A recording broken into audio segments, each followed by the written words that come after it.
During the Middle Ages, not only did they have the knights that wore special armor that was metallic and walking Faraday cages to protect them from high levels of atmospheric electricity. Torture. Why was torture so widely accepted all throughout the Dark and Middle Ages when we don't see as much or as many forms of open public torture throughout the rest of history? But during the Dark Ages, it's all over the place. People were becoming creative as to the strange and maniacal forms of torturing other human beings, specific types of human beings. Human beings that were seen as being different and uncommon to such a degree that they were seen as being magical, mystical, saints, blessed by God with power, or by the devil with power, depending on your perspective. They were tortured, but not always killed.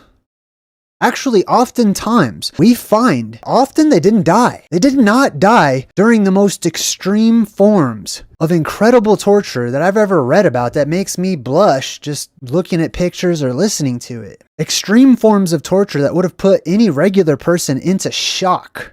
But this was just common. There were thousands, if not hundreds of thousands of human beings who were tortured openly, publicly, and in secret approximately 1,000 years. And we're going to talk about that 1,000 years as well. Why torture? Why feed Christian saints to lions and stuff? I can't reason out that it's for entertainment, at least not as a person that has a frequency and an energy signature that doesn't resonate with death and decay and decrepitness and morbidness and base things. So I ask, was the frequency different as it seems to be today? Christian saints or Catholic saints or biblical saints, they had to employ various forms and try different things because not only would they not die, they would insult or pray for their captors. They would make jokes while they were being tortured. Or some people would just be silent, like it didn't even faze them whatsoever. And the only way to actually get the job done, the only real death penalty, was decapitation, in which later years we see the introduction of the guillotine. Certain people were from a location or a time which promoted regeneration at the cellular level. They had spirit, soul, and energy so strong and magnified, but they could not die unless their head was cut off, unless their spinal cord was severed. When it comes to the apocalypse, I refer to this as the time of no death, which is also referenced in the Bible. There are areas in the world that are privy to amplification of energy. I call them places of power, oftentimes caves and volcanoes and things like that. Certain people born at certain times and in certain locations, especially during a time whenever the atmosphere is electrically amplified, those people's spirits would be ablaze. Those people would become prophets and priests and seers and priestesses. Let us suppose that the atmospheric conditions in this world changed to such a degree in certain areas and at certain times that it allowed the people in those areas to adapt to it and to become a part of it so that their souls were amplified and magnified. We have terrestrial energy that right now is being sucked into the core of the earth. Therefore, all of the magic and spirit and whatnot that used to be on the surface world is all but dwindled as the earth charges and pulls that energy inward to the heart. And from time to time, we go through reversals where that energy reverses and blasts out through those cavernous openings and places. These become places of power, and beams of light shoot up into the heavens from these particular areas, but especially at the North Pole, where I believe the quote-unquote throne of God, or the seat of God, or the footstool of God, the entrance to the inner world, traditionally lies. The biggest, greatest opening, which allows the most energy to shoot out. And all of those who live up in that area on that island that used to be on our maps, they would have the strongest spirits. They would have the strongest bodies. They would be the most intelligent and wise, or at least had the potential to be. I could see that these people were difficult to kill. tried to burn these witches in the fire, and the fire would separate around them. So they had to try another way. To be healthy to such an extreme degree that living to be 100 years and only 100 years or less would be inconceivable. It would be unheard of. As it talks about in the Bible, people would think that you were cursed. There's a problem. Because most people would live far beyond 100 years. To 1,000. Up to 1,000. That would be normal under the right conditions, under different conditions. It says, let the groans of the prisoners come before you. According to your great power, preserve those doomed to die. So this reminds me of the Christian martyrs, right? Did you know John, who wrote the book of Revelation, the rumor was that he could not die. The disciples in the New Testament even talked about that themselves. That was a rumor of his time, that John could not die, or at least would not die until a certain, event had happened. The rulers at the time tried to kill John. They tortured him, even throwing him into a vat of boiling oil.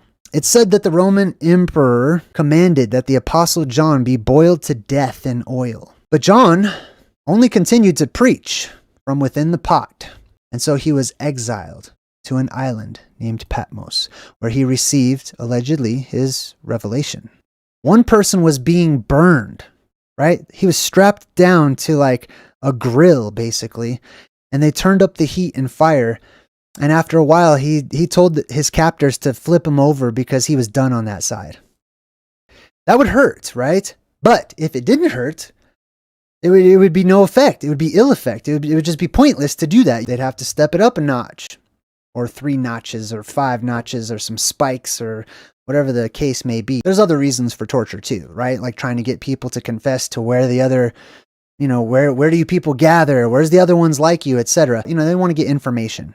Or they were inquisitive, which brought about the Inquisition. These are different forms of punishment. Like I said, decapitation, or the nape of the neck, the base of the brain, basically. They'd have to cut that off. That even after the head was cut off, that didn't always do the trick right away. Look, it's an evil person about to murder a good person. At least that's how it's represented. This person appears to be good. What would inspire so many people the world across during a particular point in time, after 1,000 years of prosperity in certain parts of the world at the very least? What would inspire the whole world to get on board with torture?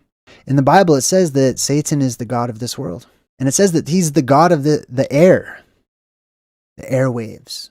Now, when the 1,000 years have expired, Satan will be released from his prison and will go out to deceive the nations, to gather them together for battle, whose number is as the sand of the sea.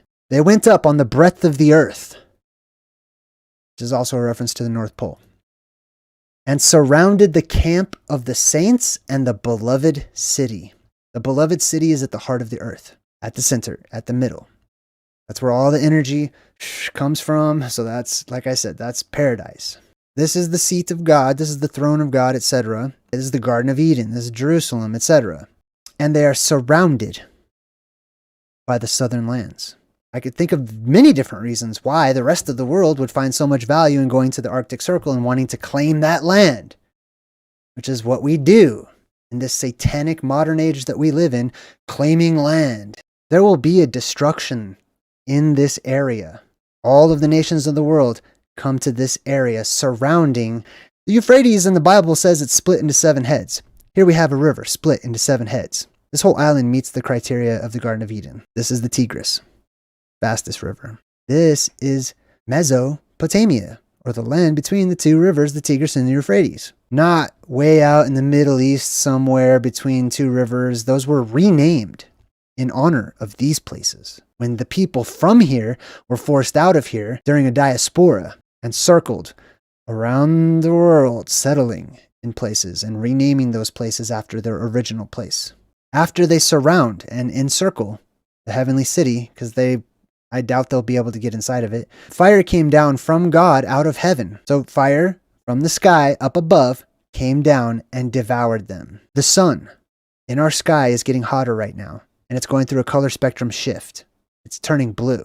And when it turns blue, it will burn. The sun is going to one day transgress the northern tropic. The ancients knew there would be two cycles. One where it transgresses the southern tropic and it gets bigger and colder and it gets further and further away until it disappears. The other one is whenever it transgresses the northern tropic and it gets smaller and hotter and it makes its way to the North Pole. Watch. So remember, the winter apocalypse, people expected, they watched the sun to see if it stopped at this point and came back, or if it continued on until it would disappear, right? This is the opposite one. This is the summertime one, where instead of transgressing this tropic boundary, it transgresses the Tropic of Cancer, and it continuously spirals going around, the days getting shorter and shorter and shorter, and burning the earth as it spirals inward, creating a path to Oz, or creating a path to the old land at the North Pole, to the seat of God, etc., to Mount Meru, where it will eventually settle. Daytime itself becomes more and more focused, and whenever daytime is no longer spread out, but it's a straight line, it will actually go from being a blue circle of light up in the sky to being a black dot surrounded by a blue ring, which will be daytime in a ring. That ring will settle over this island, right around the edges right here. Now notice that there's just happens to be a ring of tall, lofty mountains all the way around, acting as a wall to the Garden of Eden, right? So all those nations gathered around this island in a circle will be burned to a crisp. These waters will be removed, just like the Sea of Reeds or the Red Sea. When atmospheric depressurization kicks in and the firmament breaks open, these waters will float up into the sky, allowing you passage. Direct electrical current, used to preferentially inhibit pain-transmitting neurons.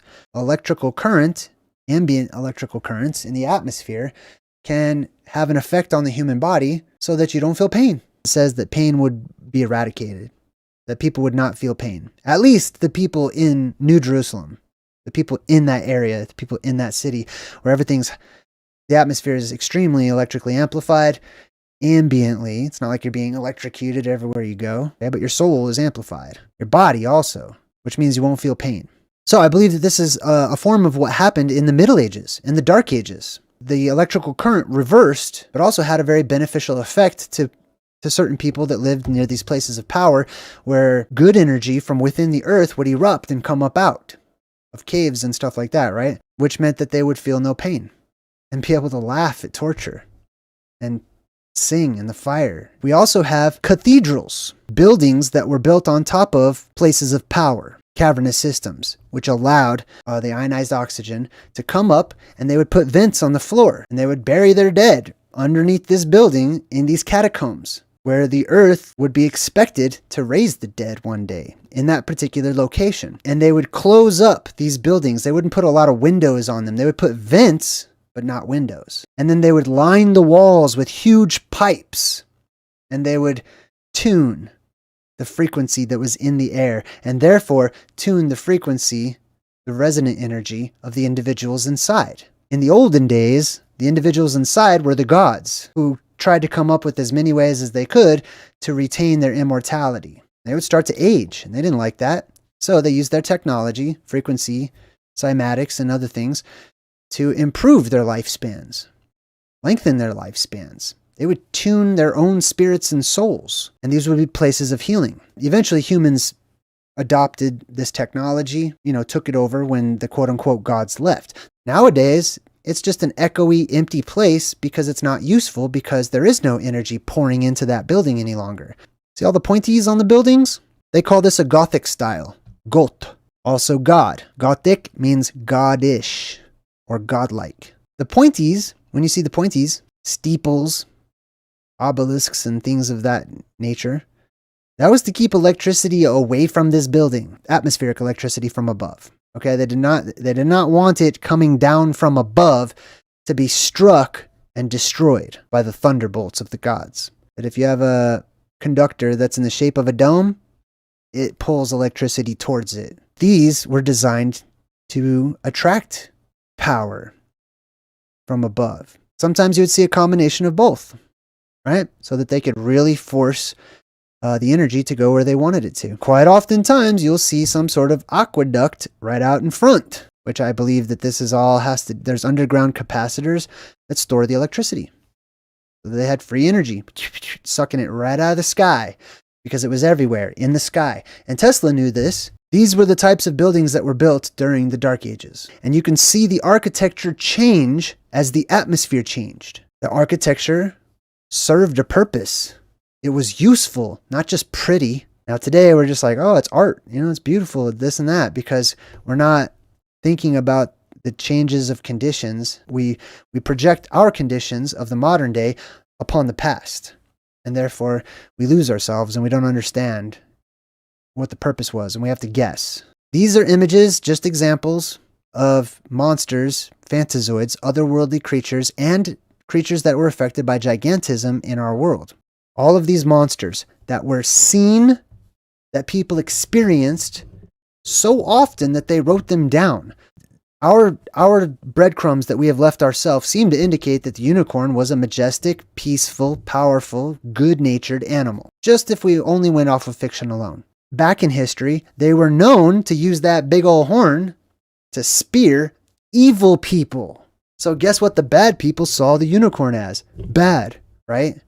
So they would take a virgin, right? Somebody who was pure of heart, and they would sit her out in the area where they were known to frequent unicorns. The unicorn was attracted to purity and innocence, etc. So they would have someone who was pure and innocent sit out in these areas while these two evil pieces would sneak up on it and murder it and kill it. When Satan was released, one of the first things he did was go and murder all of these creatures, especially the ones that could sense evil.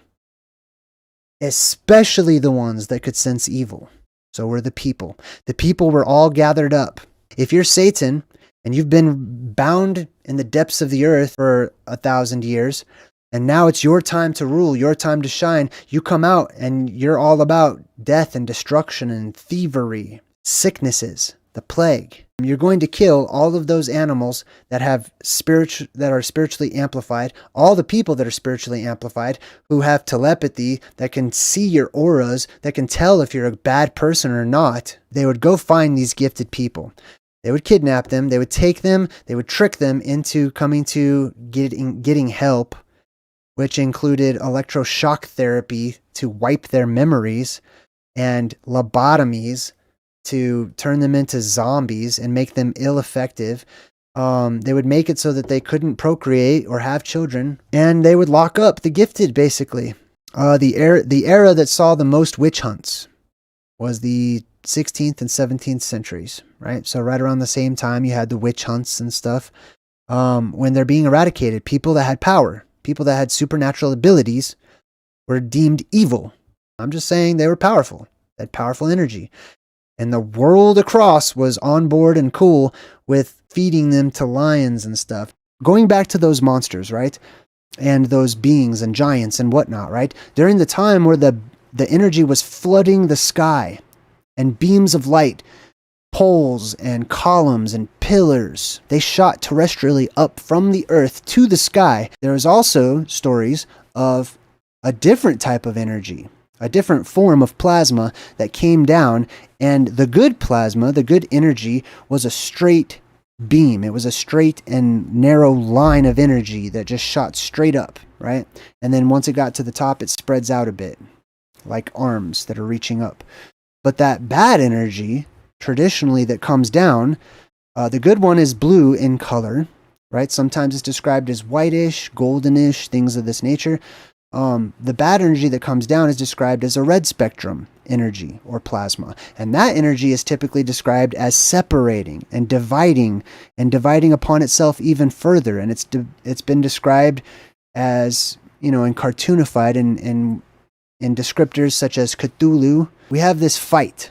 We have this battle, seemingly, between a good energy and a bad energy, right? So during the time of the good energy, during that millennial reign, where we have the light of the world that shines up and gives life, when it reaches the end and it's ready for another polarity shift, it must then die or appear to die. It must then be sacrificed. It must then retract. It must go down into Hades as it charges once more, and it goes down inside of the earth. And when that happens, either the bad energy will seem to win, and the good energy will retract or retreat or run away or die, etc.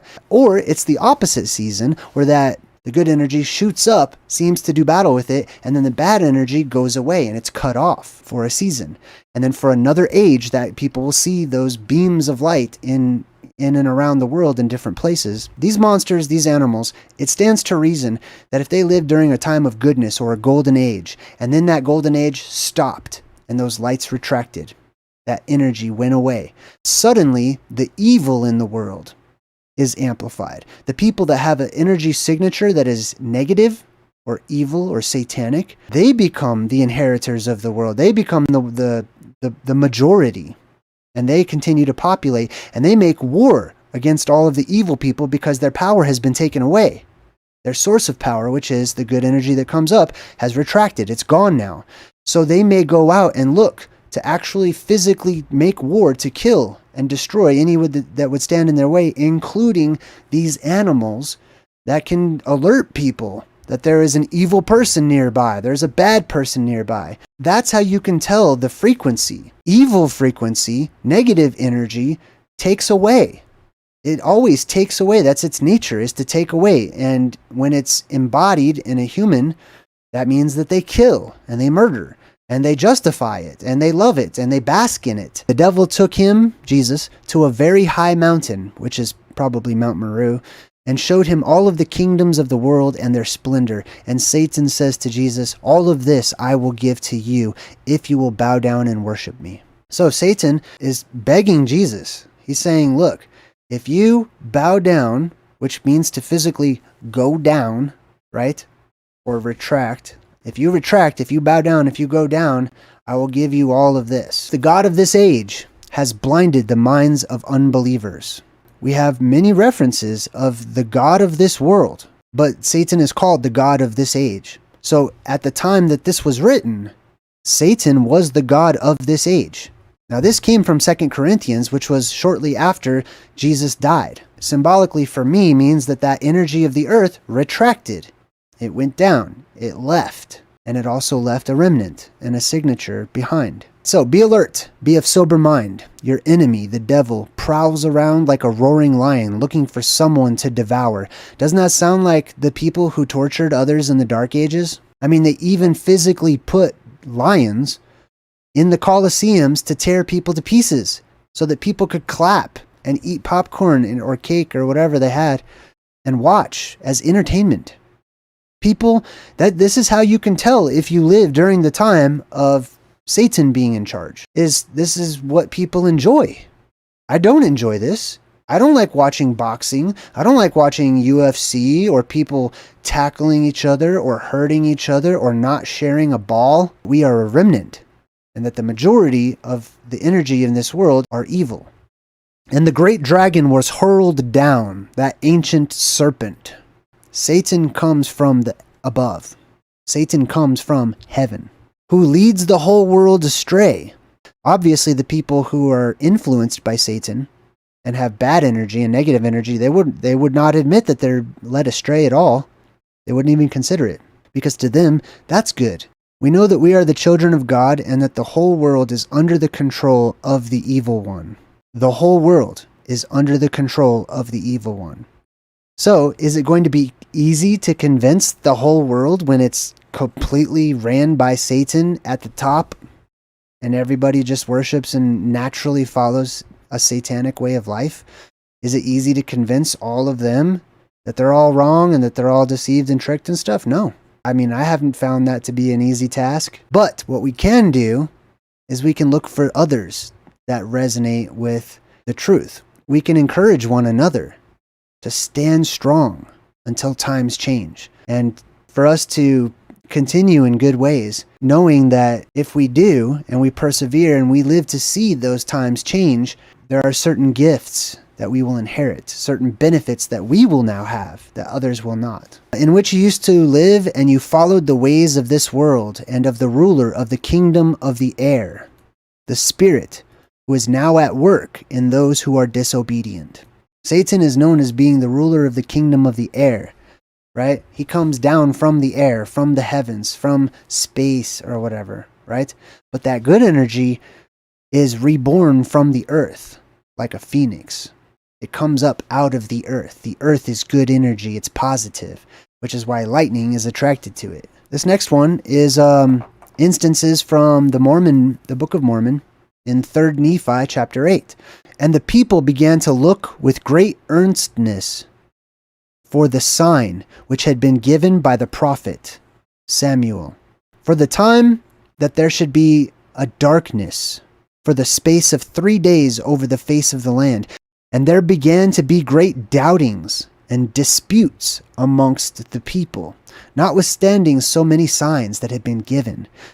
What that means, in layman's terms, is that there were so many omens that were happening and evident to anybody that had the eyes to see it, and yet most people doubted. Most people disregarded these signs and these omens that were being given to them just before this apocalyptic event that I'm going to describe to you, that the Book of Mormon recounts. There arose a great storm. A great storm. When it says stuff like that, it doesn't mean like there was a Category 5 hurricane in that particular area of the world. No, this is a tempest. This is a worldwide storm. Such a one as had never been known in all of the land. Now listen to how they describe this great storm, and consider the worldwide depressurization and the plasma apocalypse as we talk about here on my channel. And there was also a great and terrible tempest. And there was terrible thunder. Not regular thunder, terrible thunder. Thunder that scared the crap out of people. Insomuch that it did shake the whole earth as if it was about to divide in half. And there were exceedingly sharp lightnings, such as had never been known in all of the land. And the city of Moroni did sink into the depths of the sea, and the inhabitants thereof were drowned. Just like the ancient and popular story of Atlantis, sinking into the sea. But behold, there was a more great and terrible destruction in the land northward, for behold, the whole face of the land was changed.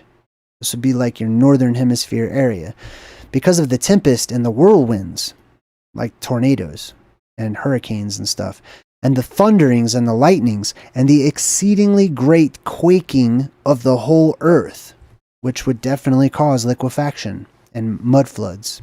The highways were broken up, and the level roads were spoiled, and many smooth places became rough. And many great and notable cities were sunk, and many were burned, and many were shaken till the buildings thereof had fallen to the earth. And the inhabitants thereof were slain, and the places were left desolate. And there were some cities which remained, but the damage thereof was exceedingly great. These would be ruins. It's not normal. It's not solid. It's not what we're used to. It goes out of control. And therefore we see the world also going out of control, as I'm showing you in many of these pictures.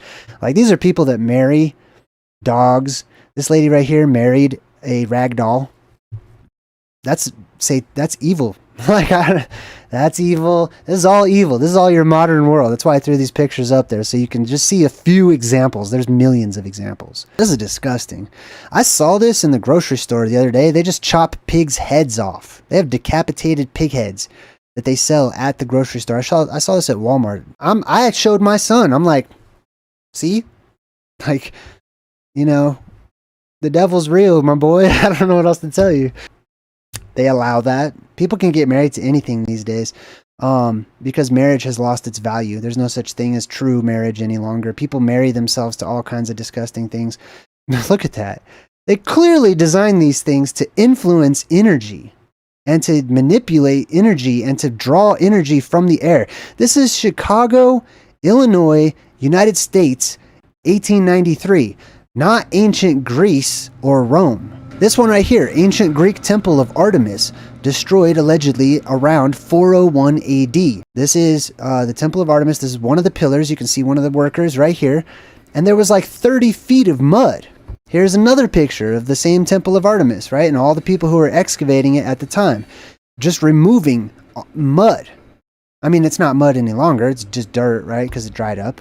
Here's the same temple. These are ruins. These are the ruins that they're talking about in this book of Mormon, where it says the inhabitants thereof were slain and the places were left desolate. Oh, this is interesting. Check this out. So this is within this Capitol building, which is ancient architectural style in order to influence atmospheric energy. Check this out.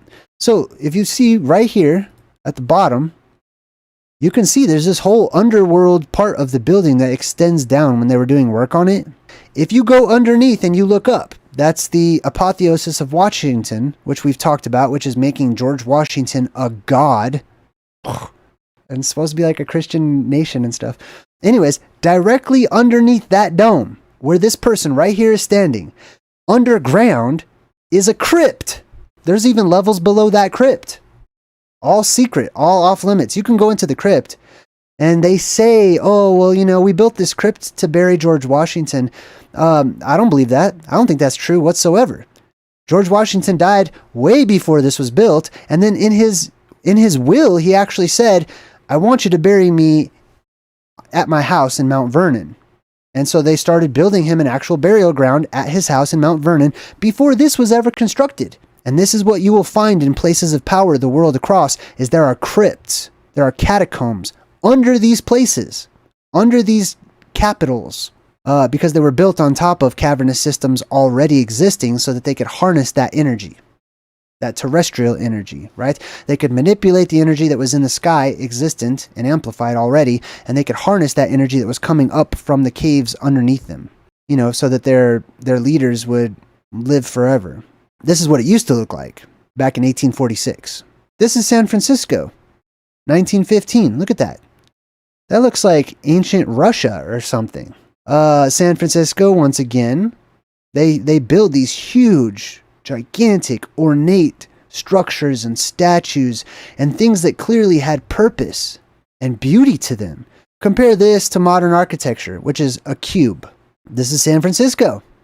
Pillars, columns, rods, fountain. Look at this. That's not from ancient Turkey or anything. This is San Francisco. And there's that rectangular pool of water, ancient structures that were built to work with atmospheric amplified energy.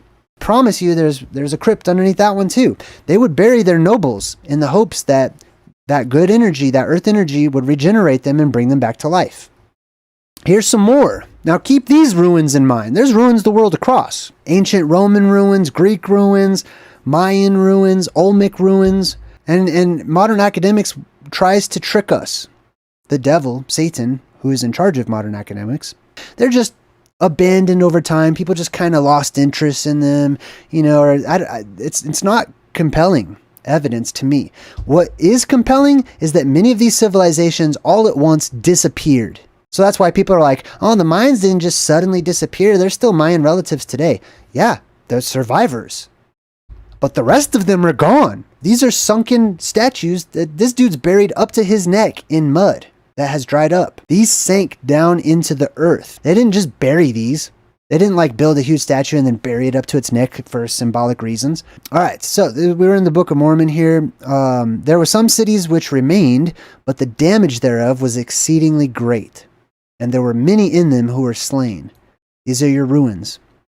And there were some who were carried away in the whirlwind. And where they went, no man knew. People were lifted up and sucked up into the sky by a whirlwind, right? By not a whirlwind, the whirlwind, the tempest. And thus the face of the whole earth became deformed because of the tempests and the thunderings and the lightnings and the quaking of the earth. All these great and terrible things were done in the space of about 3 hours. And then behold, there was darkness upon the face of the land. This cataclysm, the world across, according to this book, took 3 hours. Mountains being made, valleys being torn out, people getting sucked up into the sky, all ancient structures being ruined. And it came to pass there was a thick darkness upon the face of the land. That would be your fog and mist from the depressurization. insomuch that the inhabitants thereof, who had not fallen, could feel the vapor of darkness. Just in case you don't think it might be fog or mist, it says it is. And there could be no light, because of the darkness, neither candles nor torches. Neither could there be fire kindled with their fine and exceedingly dry wood, so that there could not be any light at all. And there was not any light seen, neither fire nor glimmer, nor the sun, nor the moon, nor the stars, for so great was the mists of darkness which were upon the face of the land. I personally believe these are cyclical things. They happen. The good and the bad switch sides. Okay, they take turns. Let's look at these historic accounts, especially regarding this year, AD 66. A certain prodigious and incredible phenomenon appeared. This means I saw some crazy stuff that's not normal. I suppose the account of it would seem to be a fable, were it not related by those that saw it. So what he's saying here, I think this is Josephus, the historian. What he's saying is, people saw the stuff that if I tell it to you in the modern day, you would think it's a movie. You would think that it's fiction, that it's not real. But this is totally real because so many people saw it. For before the sun set, chariots and troops of soldiers in their armor were seen running about amongst the clouds and surrounding cities. And they saw chariots and troops of soldiers in their armor, which they described as being shining amongst the clouds and surrounding the cities. I'm telling you, from my perspective, this is an electromagnetic phenomenon. This is electricity, specifically. It's plasma up there in the atmosphere. And it will appear to be fighting and in conflict with each other, but really, it's just interacting with itself and its own magnetic fields that it creates. Because plasma creates its own magnetic fields. And it can be self-contained. And if the atmosphere is energetically amplified enough, then it will sustain these things. And the sprites that just last the blink of an eye in today's modern age, they'll last. Even lightning itself will last. It won't just be a blink of an eye and just a quick flash or anything. It will be serpentine or ball-like and rolling about, and it'll be altogether different under different conditions. And they were surrounding the cities. Like I talk about the places of power. The places of power are where that terrestrial positively charged energy shoots up. So it makes sense that all of this negative energy, if that's what it was, that comes down from above, that moves about and separates itself and divides itself and stuff, and appears to be warring, right? That it hovers over the place where there's a positive charge, which are the places of the poles of energy, or the polises, or the metropolises, right? The metropolises. This event is also recorded by other historians. The first century pagan historian Tacitus also mentions this event, and he said, "In the sky appeared a vision of armies in conflict of glittering armor." The medieval Jewish historian Sefer Yosipon expounds upon this angelic army in the sky of AD 66 by saying, "Moreover, or also, furthermore, in those days were seen chariots of fire, a great force flying across the sky near to the ground, coming against Jerusalem and all the land of Judea, and all of them horses of fire and riders of fire." This angelic army in the sky of AD 66 was composed of cavalry that blazed with fire, actually literally fulfilling Second Thessalonians, which says this will happen when the Lord Jesus is revealed in blazing fire with his powerful angels. Let's check out some more stuff. In the book of Maccabees, people all over Jerusalem who witnessed angelic armies charging across the sky for almost 40 days. Now remember I talk about the beams of light that shoot up into the air and then they split off at the top? And then I compare that to Excalibur, the sword and the stone, etc., right? He relates accordingly that a star hung over the city like a sword. Where they, think about Bethlehem and Jesus being born and Christmas and seeing the wise men on the postcard, and there's a star up there with like a line of light coming straight down, or a beam of light coming straight down from that star. Let's see, it talks about the glory remaining in the temple. Glory is just a fancy way of saying glowing light. So the glowing light remained in the temple all through the life and the death of the Messiah and up to the year 66. So if Jesus is the light of the world, which is said in the Bible, right? let's just equate that to my hypothesis about the blue beam coming up out of Mount Meru. Then he dies or he goes down. But if you have energetically charged atmosphere, right, from electricity that's been shooting up into the sky for an epoch, for 1,000 years, and suddenly it just whoosh, disappears, it's going to glow. It's going to leave a plasma residue. It's going to leave an afterglow. And according to this glory, or this glowing, remained there up until the year 66 AD. And then the second that glow disappears and all that energy is officially gone, then you have these wars and the temple, people trying to take over the temple. This is from the Anglo-Saxon Chronicles. And then there's another reference to beams down here, where it says the star, here's another appearance of a strange star. The star appeared in the southwest, and it was thought little and dark, but the train of light which stood from it was very bright, and appeared like an immense beam shining northeast. So there's a beam to the northeast again, or to the north. And some evening, this beam was seen as if it were moving itself forwards against the star. This is the Greek. This is from the book of Matthew, chapter 16. And this is Jesus speaking. He says, "Truly I say to you, there are some of those here standing who will not taste death until they have seen the Son of Man coming in the kingdom of him." They lived during the time of no death. That's when they were walking with Jesus. There are some here who will not taste death until they have seen, now listen to the wording, until they have seen the Son of Man coming in the kingdom of him. Coming in the kingdom of him. People will die when Jesus goes into, this word right here also means goes, or to go, goes into the kingdom, or down into the earth, or paradise. I ask ChatGPT how many supernovas were seen with the human eye, unaided by binoculars or telescopes or anything, during the Dark Ages. A total of 14 supernovas. The heavens were exploding during the Middle Ages. Now, in 400 BC, we have some interesting things that happened. The Olmec culture in Mesopotamia comes to an end as its city of Laventa is abandoned. Really? Just abandoned? Like, especially in the olden days, in the ancient times, you know what I mean? Like, you got a solid Olmec city, or you got solid cities made out of rock and stone, and you got a guaranteed place and stuff, and then just abandon it, just get rid of it. But they're not the only ones. This place, right? We see these Olmec heads and stuff like that. These people abandoned their country, disappeared.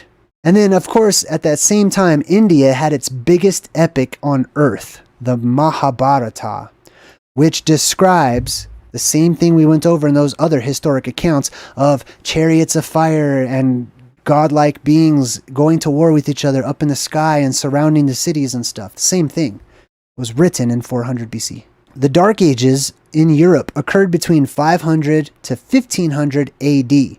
Now, if we take away the 1,000 years, if you're up on, all that info, that means that this is actually 500 AD when the Dark Ages officially ended. And then they go all the way back to 500 BC. That's pretty close to that 1,000-year period that I was researching earlier, from about 200, 400, somewhere around there, BC, to about the same time, AD. And we have the plague, which is, if you take away the 1,000 years, begins in 346 AD, right? This would be that the end, it's transitioning into the world being filled with bad energy. Now, right around this time, the same time, 346 AD, if you take away that 1,000 years, we can correlate that with the Council of Nicaea. All the countries were Christian. They all called themselves Christian because they all came from, they were the children of those who were saints that lived 1,000 years with Christ, right? And they saw that light, they saw that energy, they named it in different ways, but oftentimes it was called Christ. It was the anointed one, etc. And so that Christianity started breaking up over time. That belief in the Christ and the light and all that stuff, it started breaking up as it disappeared. And now it was falling into legend. And now it was falling into myth. And the stories were starting to change, and there was variations and this and that all over the Mediterranean. So Constantine, the leader at the time, called together all of the leaders from around the Mediterranean and other areas, and he got them all together to ask and to come up with an answer was, who was this Jesus person? Who was the Christ? Was he a god or was he a man? Because now people are saying he was a man. And that was the main point of this council, was to figure out who was this Christ-like figure. That's right around the same time as the Black Plague. If you take away the 1,000 years, 346, that happened, the Council of Nicaea, 25 years before that, basically. In 393 AD, this is when they put together the Bible. In 325, we have the Council of Nicaea to figure out who Jesus was.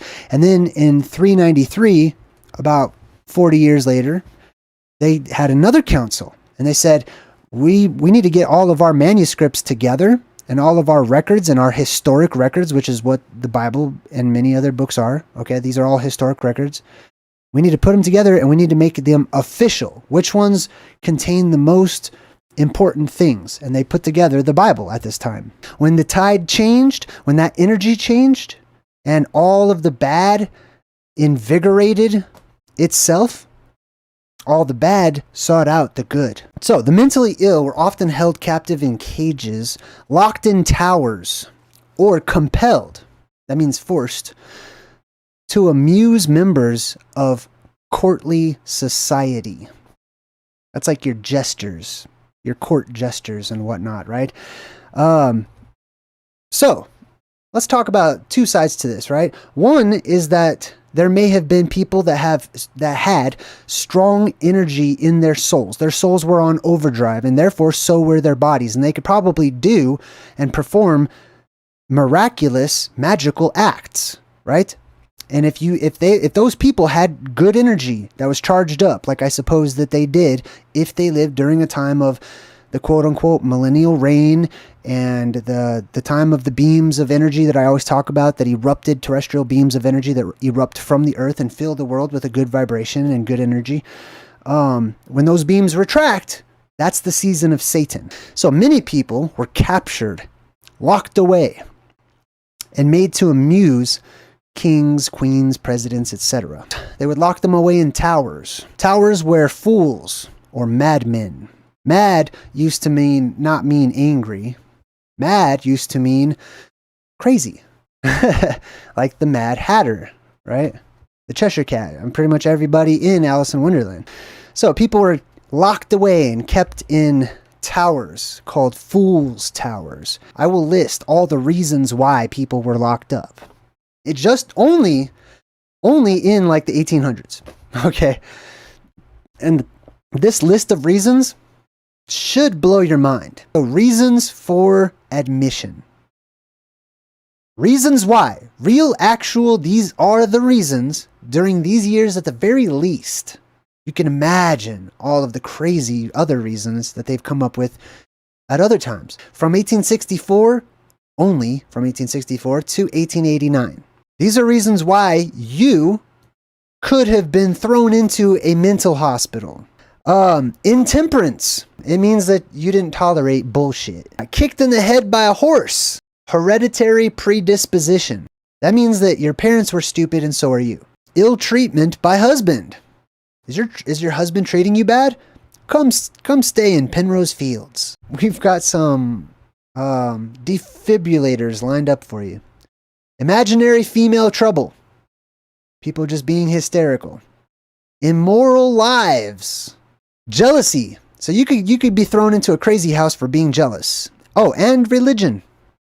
It's religion that they don't like. Whatever the religion was, basically if they don't like you, you're crazy. Laziness. You could be called insane for being lazy. Marriage of a son. I don't know what that's about. Sexual practices.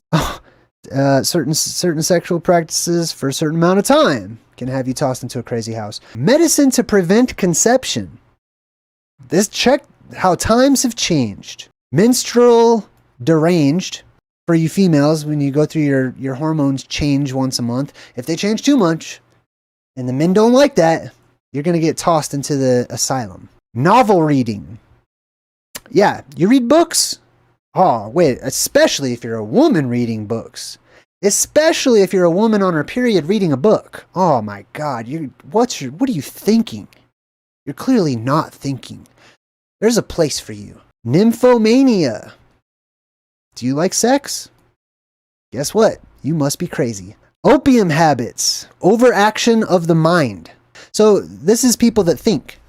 That's what that's called. Okay, that's just called thinking. Overaction of the mind. You think more than I do? I'm telling on you. So overaction of the mind can get you tossed into a loony bin. Overstudy of religion. Studying, thinking, you know what I mean? They toss these types of people into crazy houses. And they abuse them. And they torture them. And they experiment on them. These are the things of actual horror movies. Overtaxing mental powers. Do you see that? People who had mental powers, because that is a real thing, okay? All the superhero movies and stuff are based on reality.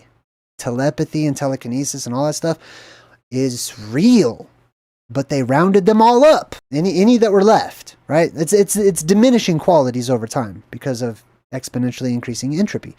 What's he in for? Oh, his mental powers are overtaxing me.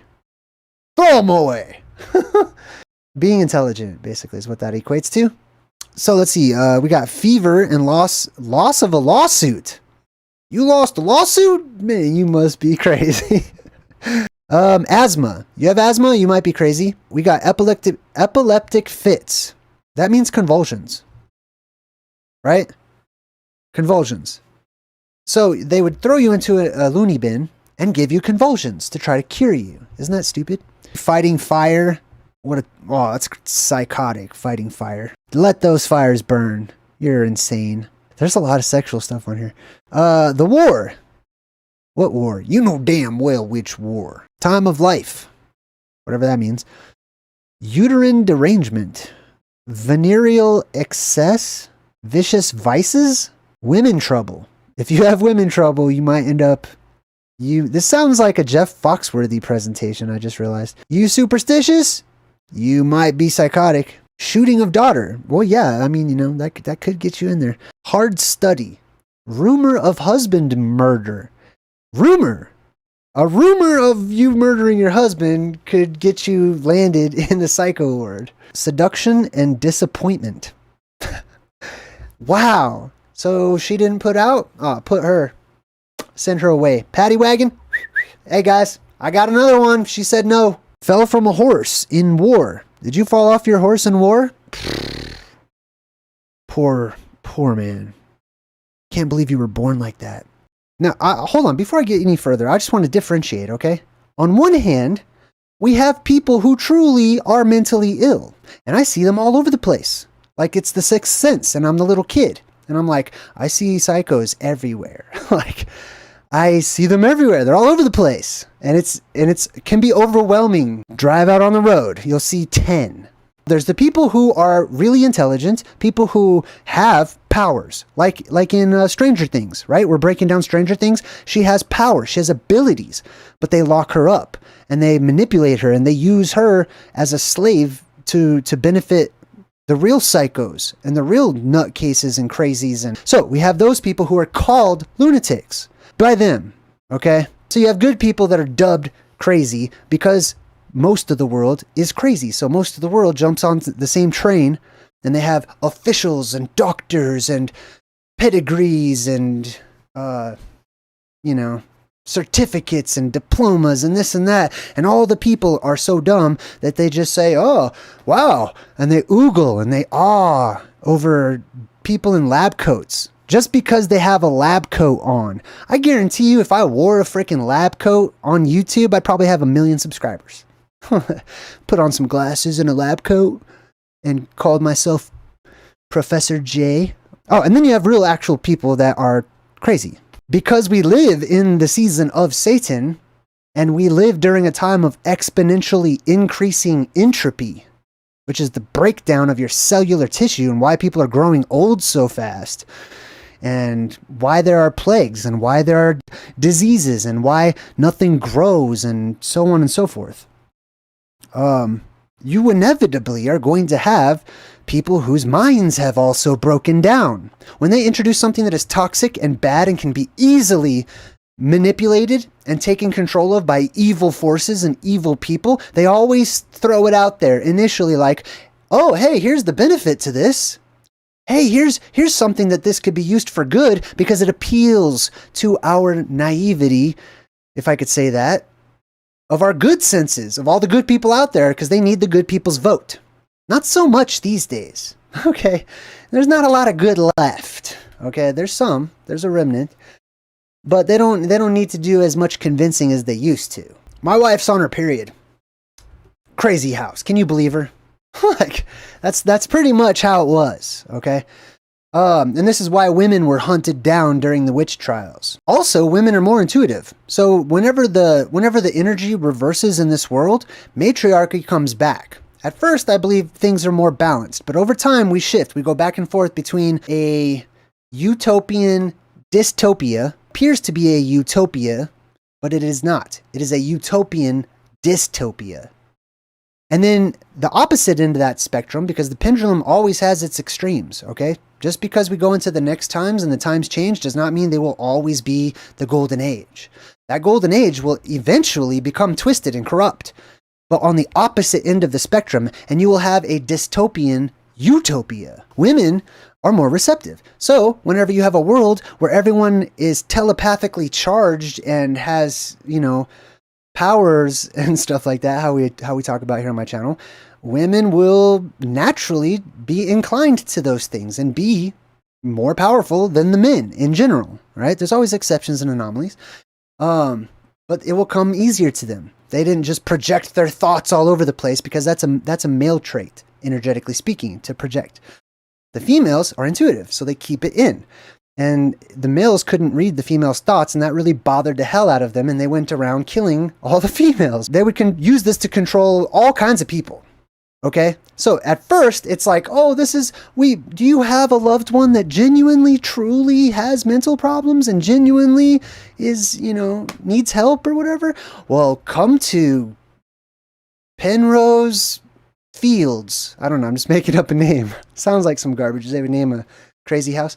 Come to Penrose Fields, where our loving doctors will tend for your loved ones 24/7. And this is like one of those modern day medicine commercials where they make it sound like it's just a miracle drug and so happy. And if you take this, you'll be happy. And everyone's smiling and laughing. Meanwhile, the guy in the background tells you all the side effects, right? Some side effects are your loved ones will die. They will bleed internally. Will be electrocuted to death. They will go actually retarded and become actually crazy and actually lose their minds. It's the exact opposite of what they advertise. This is how they were initially put out there to the public, right? Why we need crazy houses. We need these, right? Yeah, because of all the good people running around. That's probably how it started. Everything is cyclical. It's going to return. It's going to happen again. And it'll be easy for people to just point their finger and say, oh, he's a hateful person, which means truther. Yeah, you're using hate speech. Okay. Ooh, buddy, put me back in the dark ages. It began as a means of control. At first, they would torture people. At first, they would round up all the good people, magic people who had abilities and whatnot. And that doesn't always mean that they're morally good, but in general, it seems to be the case, okay? They rounded them all up. They went and looked for them, and then they captured them, and they would torture them, and they would kill them, and they would try to use them as an example to sway the rest, who may be neutral or undecided or whatnot. They're trying to control the people, right? But you can only round up and capture and torture people for so long, and so many people, that was a lot, before finally they decided to just, they used law, basically. Okay, at first it was just the rule. The king says, and they try to hype everyone up, but as the population grows, they want to make sure that they can be easily controlled through magic spells, which are laws. In the 1800s, the number of people locked away in crazy houses jumped drastically to hundreds of thousands. Before it was just like hundreds. allegedly. But in the 1800s, something happened. Something flipped. Something turned on or off.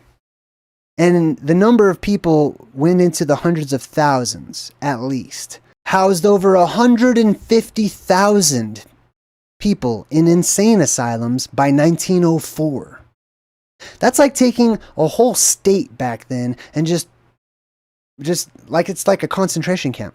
Like that's basically what it is. Okay, except for it's an evil horror version of a concentration camp. Okay, like World War I Germany? Nah, nothing. That's nothing compared to these places that you're seeing pictures of right behind me, or examples of right behind me. Okay, this is the stuff of horror movies. This is the stuff of scary horror flicks. Okay, so the U.S. housed over 150,000 people in insane asylums by 1904. Germany built over 400 insane asylums. In the mid 1800s, the average number of patients in asylums, I'm just reading my notes, in the US alone jumped 927%, with similar numbers in Britain and Germany. And in France, they took over double their maximum capacities. They're just cramming people in to crazy houses left and right, all the time, all over the place. It was a witch hunt. They were getting rid of people. The mainstream populace, they would say, no, here's an example. Look, this actual crazy person, like actual person that has mental issues and actual this and actual that. No. I don't buy it. They were getting rid of people. In Britain, in the 1850s, people had anxiety. Your general public in Great Britain developed complexes, anxiety, fear, due to the public knowledge that doctors, whoever they are, were declaring normal people to be insane. This is historic record. Basically, knowingly or unknowingly doing the work of the devil, catching all of the good people in the world, people that have strong spirit, strong energy, people that are psychic. And that somehow turned into, oh, they're hearing voices. It's evil, man. To me, I'm just speaking my truth, okay? It's evil. I hate all of it. I can't stand it. The whole world. It's an Illuminati world. You may have seen The Wizard of Oz, right? Part 2 has her being admitted to an insane asylum by her what was her name? Auntie M. Auntie M and Uncle Douchebag heard little Dorothy, kid, being honest, sharing what she just experienced with grown-ups. Whatever happened was real to her. In part 2, The Return to Oz, Dorothy is admitted to an insane asylum because she shared the truth. She shared with her aunt and uncle, which were totally ingrained and indoctrinated into that way of life and that system. And they heard about these places for people like this. You better watch out. So they sent Dorothy, they had a doctor come visit, and he had like a whole presentation, and he was using his nice guy voice. And then they got Dorothy into the insane asylum where there were other children all over the place. And they would take these cotton swabs and they would get them wet, I don't know, and they would stick them on their temples. And they hooked Dorothy up, and they were about to give her the electric shock treatment. This is right around the corner in the past. Man, the people are so dumb. God, they're so dumb. The general population has been convinced time and time again that terrible, toxic, horrible, destructive, and murderous things and inventions are actually good for people. They will lock you up. They locked up Dorothy, and they were going to kill her. If not, make her retarded. Okay? They were going to slow her brain functions down to drooly. You don't just hook up electrodes to your head and just shock the crap out of people. It was technically called electroconvulsive therapy. You know why? Like, that's why. Okay, it wasn't mild, just little tickles. Fudge that. They were shocking the crap out of people to make them do the jitterbug. And you know what else is more shocking? Not that people did this, but that most of us, being the general public, let it happen. Supported it. Blindly just said, oh, I'm sure the government would, that's our government, honey. They've got our best interest at heart. Boy, are you fucking wrong. They would take what is basically a small ice pick, and they'd strap a patient down, take them underground, probably muffle screams and have them all strapped down. This is stuff straight out of a freaking horror movie. Oh, I'm sure they're taking care of our little Dorothy right now.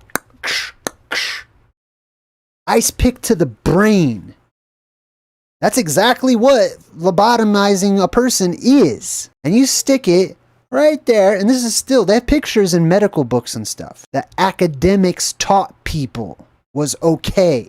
And they would sever pieces of your brain, mixing up and giving you scrambled eggs for brains. Gee, you think a lot of geniuses and healthy individuals came out of that process? Shock therapy, lobotomies, insulin-induced comas, and deep sleep therapy. They would give them so much insulin, right, that their body would go into shock, and they would convulse. Isn't convulsing a sign that there's a problem with somebody? How do you make them go into convulsions, and that's supposed to be the solution? This is a sign that we live in the season of Satan, that the world's upside down and fudged. Yeah, they would give people convulsions. Like that was the cure. That's insane. That's one right there. That's them giving insulin to this person. You're the enemy. Let's just put you to sleep. That's a crazy one. They put electrodes on people's eyeballs. You can tell the difference between the inventions of godly people and the inventions of satanic people. Because the inventions of satanic people look like torture devices. They would give you malaria to cure you. Have fun with that. That's insane, dude. They would inject you with a known disease to try to cure. Oh my God. It has nothing to do with common sense. It's got nothing to do with, that's funny, I did that right when I was showing that. It's got nothing to do with common sense. It's got nothing to do with how intelligent you are. It has to do with your spirit. It has to do with your energy. If you have good energy, then you just know, you feel that giving someone a disease is no type of cure. It's got nothing, you don't need to be a genius to figure it out. You just need to have a good soul. A reported 20,000 lobotomies in the United States happened by 1951. 60 to 75% were women. 60 to 75% of these 20,000 lobotomies only in the United States, and only the ones that were reported, were women. And more were conducted, even more than that, in the UK. Good versus evil. Okay? That's really what it boils down to. And I see evidence in my studies, in my research, from the plasma apocalypse to the golden age to the season of Satan to ancient Oblivion and every place in between. I see these trends of energetic ebb and flow, of the law of cycles and rhythms. And I look around in today's world and I can find comfort amidst all of the chaos and muck and dirtiness and toxicity. Because there is a resonant energy within me that sees past it to what is inevitably going to return. Things are cyclical. And so if we live during crazy, satanic, evil, corrupt, bad times, don't lose heart, because times will change.